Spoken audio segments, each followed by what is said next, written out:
Greetings. I am the Reverend Tammy Brantley, the youth pastor at Epworth United Methodist Church in Gaithersburg. This is Transformed by Faith Today, as we continue our podcast series on new beginnings. Today, the scripture that I would like us to enter into is Isaiah chapter 43, verses 18 and 19. The scripture says, "Forget the former things, do not dwell on the past. See, I am doing a new thing. Now it springs up. Do you not perceive it? I am making a way in the wilderness and streams in the wasteland." Today, as I reflect on this particular passage, many of us always are looking for the new thing. We find ourselves looking, what is God going to do next? How is God going to do it? When is God going to do it? But as I reflect on this passage, before getting to the new thing that God is about to do in our lives, there is an action item that we must hold on to. And that action item is to forget the former things and to not dwell on the past. And that, while the scripture seems very easy, it's not always easy to forget the past. It's not always easy to forget the things that may have stopped us, or forget the things that seem challenging, or forget the things that have held us back. It's also sometimes difficult to not dwell on the past. Sometimes we look at ourselves and say, how did I get in this predicament? And we sit in spaces and places where we consistently dwell on decisions we made in the past or things that we've done in the past. But the hope in this passage, as I continue to look at this message, is to remember that God is going to do a new thing, which brings us hope and a promise that He's going to bring us out of a situation, that He's going to put us in places of something new, that He's going to take us out of seasons where it may feel like we're walking in the wilderness and nothing around us seems as though there is hope.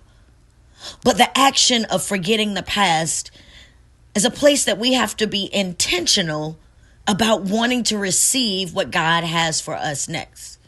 Now, this passage doesn't say that we can't learn from the lessons of our past, that we can't live out a different life based on past experiences.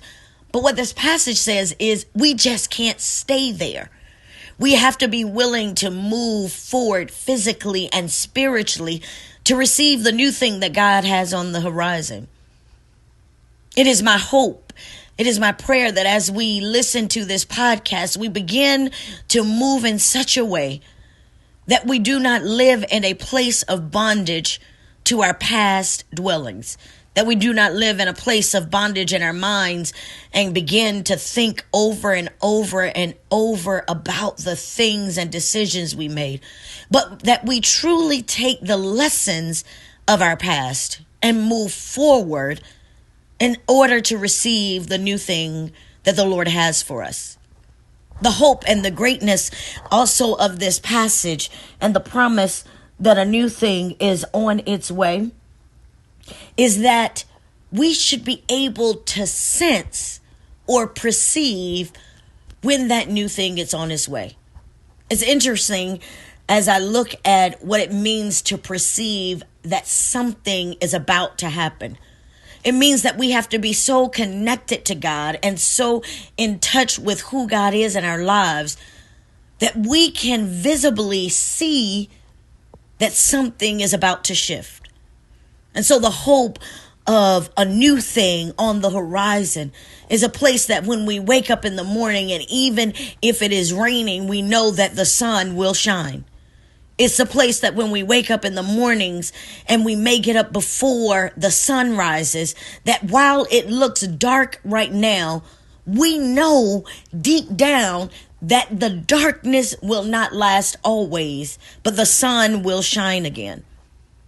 It's the blessing of knowing and being able to perceive that there is a shift. And in that shift of the new things in that perception that the new thing is on its way. It is also the ability to see that God is creating a path to walk towards the new thing. It's a place where we ask ourselves in our lives even now, where is God taking us?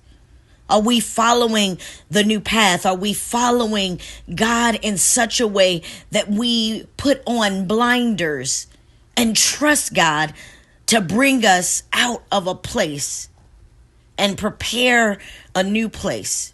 It's the place that we put on blinders and we don't look at what's happening around us. We don't look at the natural things that seem to be happening.